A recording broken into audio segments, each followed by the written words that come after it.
ನಮಸ್ಕಾರ ಎಲ್ಲರಿಗೂ. ನಮ್ಮ ಯೂಟ್ಯೂಬ್ ಚಾನಲ್ ಕಲಾತ್ಮಕ ಚಿತ್ರಣಕ್ಕೆ ನಿಮಗೆಲ್ಲರಿಗೂ ಸ್ವಾಗತ.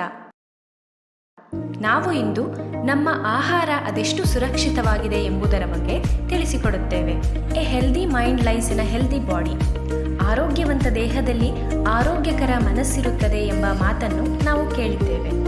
ನಾವು ಸಮತೂಕದ ಆರೋಗ್ಯಕರ ಆಹಾರವನ್ನು ಸೇವಿಸಬೇಕು. ನಾವು ಎಷ್ಟು ತಿನ್ನುತ್ತೇವೆ ಎನ್ನುವುದರ ಜೊತೆಗೆ ನಾವು ಏನನ್ನು ತಿನ್ನುತ್ತಿದ್ದೇವೆ ಎನ್ನುವುದು ಕೂಡ ಮುಖ್ಯವಾಗುತ್ತದೆ. ಇಂದಿನ ಕಲುಷಿತ ಪರಿಸರದಲ್ಲಿ ನಾವು ಉಪಯೋಗಿಸುತ್ತಿರುವ ಆಹಾರಗಳು ಎಷ್ಟರ ಮಟ್ಟಿಗೆ ಆರೋಗ್ಯಕರವಾಗಿರುತ್ತದೆ ಎನ್ನುವುದು ನಮಗೆ ತಿಳಿದಿಲ್ಲ. ಒಬ್ಬ ವ್ಯಕ್ತಿಯ ದೈಹಿಕ, ಮಾನಸಿಕ, ಬೌದ್ಧಿಕ ಹಾಗೂ ಸರ್ವತೋಮುಖ ಬೆಳವಣಿಗೆಗೆ ಸಮತೋಲಿತ ಸುರಕ್ಷಿತ ಆಹಾರ ತುಂಬ ಅಗತ್ಯ. ಬಹುತೇಕ ಎಲ್ಲ ರೋಗಗಳನ್ನು ನಮ್ಮ ಜೀವನ ಶೈಲಿ ಮತ್ತು ಆಹಾರ ಪದ್ಧತಿಯ ಮೂಲಕ ಸರಿಪಡಿಸಿಕೊಳ್ಳಬಹುದು. ಉತ್ತಮ ದೈಹಿಕ ವ್ಯಾಯಾಮ ಮತ್ತು ವಿಟಮಿನ್, ಪ್ರೋಟೀನ್, ಲವಣಾಂಶ, ಪೋಷಕಾಂಶ, ಶರ್ಕರ ಪಿಷ್ಟ ಮತ್ತು ನಾರುಯುಕ್ತ ಸಮತೋಲಿತ ಆಹಾರದಿಂದ ನಾವು ತುಂಬ ಚೆನ್ನಾಗಿ ಬಾಳಬಹುದು. ಅಗತ್ಯಕ್ಕಿಂತ ಹೆಚ್ಚಿನ ಪ್ರಮಾಣದಲ್ಲಿ ಆಹಾರ ಅಂಶಗಳನ್ನು ತೆಗೆದುಕೊಳ್ಳುವುದು ಕೂಡ ಅನಾರೋಗ್ಯಕ್ಕೆ ಕಾರಣವಾಗಬಹುದು. ಹೆಚ್ಚು ಮೇದಸ್ಸಿನ ಸೇವನೆಯಿಂದ ರಕ್ತದಲ್ಲಿ ಕೊಲೆಸ್ಟ್ರಾಲ್ ಮತ್ತು ಯೂರಿಕ್ ಆಮ್ಲದ ಪ್ರಮಾಣ ಹೆಚ್ಚುತ್ತದೆ. ಇದರಿಂದ ರಕ್ತದ ಒತ್ತಡ, ಡಯಾಬಿಟಿಸ್ ಮೊದಲಾದ ರೋಗಗಳು ನಮ್ಮನ್ನು ಬಾಧಿಸುತ್ತವೆ. ಜನರು ತಯಾರಿಸಿಟ್ಟ ಆಹಾರಗಳ ಬಳಕೆಯನ್ನು ಶುರು ಮಾಡಿಕೊಂಡಿದ್ದಾರೆ. ಆಹಾರ ತಯಾರಿಕಾ ಕ್ರಮಗಳು, ಅದಕ್ಕೆ ಬಳಸುವ ವಸ್ತುಗಳು, ಕೃತಕ ಬಣ್ಣಗಳು, ಸುವಾಸನಾ ದ್ರವ್ಯಗಳು ಹಾಗೂ ಸಂಸ್ಕರಣೆಯೊಂದಿಗೆ ರೂಪ ತಳೆದಿರುವ ಸಿದ್ಧ ಆಹಾರಗಳ ಕೈಗಾರಿಕಾ ಜಾಗತಿಕ ಮಟ್ಟದಲ್ಲಿ ಬಹುಕೋಟಿ ವ್ಯವಹಾರದಲ್ಲಿ ನಡೆಯುತ್ತಿದೆ. ಆಹಾರ ಸಂಸ್ಕರಣಾ ವಿಧಾನಗಳು ಆರೋಗ್ಯಕರ ಅಂಶಗಳನ್ನು ಅಳವಡಿಸಿಕೊಂಡಿಲ್ಲ. Burger, pizza, Coke, Pepsi, cake, biscuit, Kurkure ಮುಂತಾದ ಅಸುರಕ್ಷಿತ ಆಹಾರಗಳನ್ನು ಸೇವಿಸಿ ದೇಹವನ್ನು ಕಾಯಿಲೆಗೆ ಹತ್ತಿರವಾಗಿಸುತ್ತಿರುವುದು ದುರಂತವೇ ಸರಿ. ಈಗ ಹೆಚ್ಚುತ್ತಿರುವ ಕೈಗಾರೀಕರಣ, ಜಾಗತೀಕರಣ ಮತ್ತು ಅಭಿವೃದ್ಧಿಯ ನೆಪದಲ್ಲಿ ಆಹಾರ ಸರಪಳಿಯಲ್ಲಿ ವಿಪರೀತವಾದ ವ್ಯತ್ಯಾಸ ಉಂಟಾಗಿದೆ. ಇದರಿಂದಾಗಿ ಸುರಕ್ಷಿತ ಆಹಾರ ಎಲ್ಲರಿಗೂ ಸಿಗುವುದೇ ಒಂದು ಕಷ್ಟಕರವಾಗಿದೆ. ಜಗತ್ತಿನಾದ್ಯಂತ ಬಡ ಮತ್ತು ಅಭಿವೃದ್ಧಿ ಹೊಂದುತ್ತಿರುವ ರಾಷ್ಟ್ರಗಳಲ್ಲಿ ಸುರಕ್ಷಿತ ಆಹಾರದ ಕೊರತೆಯಿಂದಾಗಿ ಪ್ರತಿ ವರ್ಷ 2-3 ಲಕ್ಷ ಜನರು ಸಾವಿಗೀಡಾಗುತ್ತಿದ್ದಾರೆ.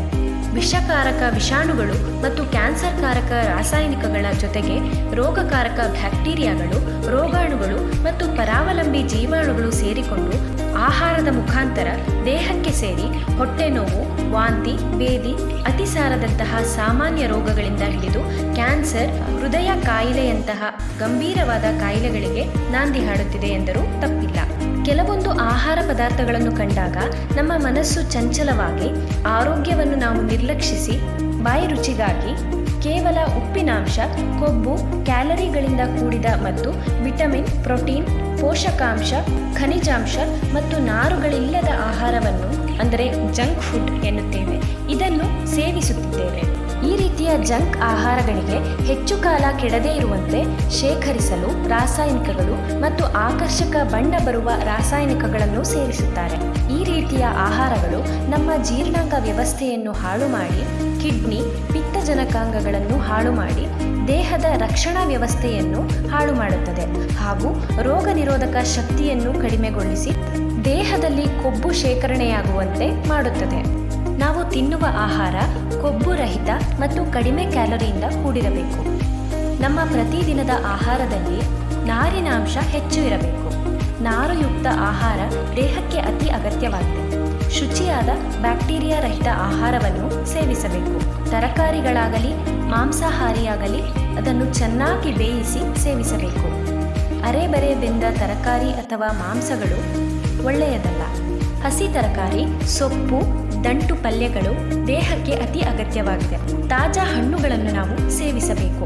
ಹಣ್ಣಿನ ರಸಕ್ಕಿಂತ ಪೂರ್ತಿ ಹಣ್ಣನ್ನು ಸೇವಿಸಿದ್ದಲ್ಲಿ ನಾರಿನಾಂಶ ದೇಹಕ್ಕೆ ಸೇರಿ ಆರೋಗ್ಯ ಹೆಚ್ಚಾಗುತ್ತದೆ. ಹೆಚ್ಚು ಹೆಚ್ಚು ನೀರು ಸೇವಿಸುವುದರಿಂದಲೂ ದೇಹದ ಆರೋಗ್ಯ ವೃದ್ಧಿಸುತ್ತದೆ ಮತ್ತು ನಾರುಯುಕ್ತ ಆಹಾರ ಮಲಬದ್ಧತೆಯನ್ನು ಕಡಿಮೆ ಮಾಡಿ ಆರೋಗ್ಯವನ್ನು ಹತೋಟಿಯಲ್ಲಿ ಇಡುತ್ತದೆ. ಹಿಂದಿನ ಕಾಲದಲ್ಲಿ ನಮ್ಮ ಪೂರ್ವಜರು ಹಸಿ ಗೆಡ್ಡೆಗೆಣಸು, ಸೊಪ್ಪು, ದಂಟು ಪಲ್ಯಗಳನ್ನು ಸೇವಿಸುತ್ತಿದ್ದರು. ಆಹಾರ ಸಂಸ್ಕರಣೆ ಮತ್ತು ಶೇಖರಣೆಯ ವ್ಯವಸ್ಥೆ ಆಗ ಇರಲಿಲ್ಲ. ವಾತಾವರಣವು ಮಲಿನವಾಗಿರಲಿಲ್ಲ. ಊರಿನ ತುಂಬ ಕಾಡುಗಳಿದ್ದು ನೀರು ಈಗಿನಂತೆ ಕಲುಷಿತವಾಗಿರಲಿಲ್ಲ. ಈ ಕಾರಣದಿಂದಲೇ ನಮ್ಮ ಪೂರ್ವಜರು 70, 80, 90 ವರ್ಷಗಳಿಂದಲೂ ಹೆಚ್ಚಾಗಿ ಬದುಕಿರುತ್ತಿದ್ದರು. ಯಾವುದೇ ಕಾಯಿಲೆಗಳು ಹೆಚ್ಚಾಗಿ ಅವರಿಗೆ ಬರುತ್ತಿರಲಿಲ್ಲ. ಹಗಲಿಡೀ ಬೆವರಿಳಿಸಿ ದುಡಿದು ಶುದ್ಧವಾದ ನೀರು, ಸುರಕ್ಷಿತವಾದ ರಾಸಾಯನಿಕಗಳಿಲ್ಲದ ಆಹಾರವನ್ನೇ ಸೇವಿಸಿ ಆರೋಗ್ಯವಾಗಿ ಇರುತ್ತಿದ್ದರು. ಈಗ ದೈಹಿಕ ವ್ಯಾಯಾಮವಿಲ್ಲದ ದುಡಿಮೆ, ಒತ್ತಡದ ಬದುಕು, ರಾಸಾಯನಿಕ ಮಿಶ್ರಿತ ಆಹಾರ, ಕಲುಷಿತ ನೀರು, ಜೊತೆಗೆ ಮಲಿನಗೊಂಡಂತಹ ವಾತಾವರಣ ಇವೆಲ್ಲವೂ ಸೇರಿ ಆರೋಗ್ಯ ಎನ್ನುವುದು ಹದಗೆಟ್ಟು ಹೋಗಿದೆ.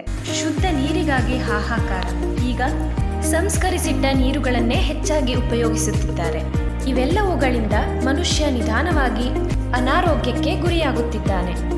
ಜನರು ವಯಸ್ಸು 50 ದಾಟುವುದರ ಒಳಗೆ ಹೃದಯಾಘಾತ, ಡಯಾಬಿಟಿಸ್, ಕ್ಯಾನ್ಸರ್ ಮುಂತಾದ ದೊಡ್ಡ ದೊಡ್ಡ ರೋಗಗಳಿಗೆ ಬಲಿಯಾಗುತ್ತಿದ್ದಾರೆ. ಹೀಗಾಗಿ ಆಧುನಿಕ ಮನುಷ್ಯನ ಆಹಾರ ಕಲುಷಿತ ಆಹಾರ ಎಂಬುದರಲ್ಲಿ ಯಾವುದೇ ಸಂಶಯವಿಲ್ಲ. ಇದರ ಬಗ್ಗೆ ನಾವು ಅರಿತುಕೊಂಡು ಬೇರೆಯವರಿಗೂ ಅರಿವು ಮೂಡಿಸುವುದು ತುಂಬ ಅಗತ್ಯವಾಗಿದೆ. ಮುಂದಿನ ವಿಡಿಯೋದಲ್ಲಿ ಇನ್ನೂ ಹಲವು ಉಪಯುಕ್ತ ಮಾಹಿತಿಯೊಂದಿಗೆ ನಿಮ್ಮ ಮುಂದೆ ಬರುತ್ತೇವೆ. ಅಲ್ಲಿಯವರೆಗೂ ನೀವಿನ್ನೂ ನಮ್ಮ ಚಾನಲ್ನ ಸಬ್ಸ್ಕ್ರೈಬ್ ಮಾಡಿಲ್ಲ ಅಂದರೆ ಈ ಕೂಡಲೇ ಸಬ್ಸ್ಕ್ರೈಬ್ ಮಾಡಿ ಹಾಗೂ ಹೆಚ್ಚು ಹೆಚ್ಚು ಜನರಿಗೆ ಶೇರ್ ಮಾಡಿ. ಧನ್ಯವಾದಗಳು.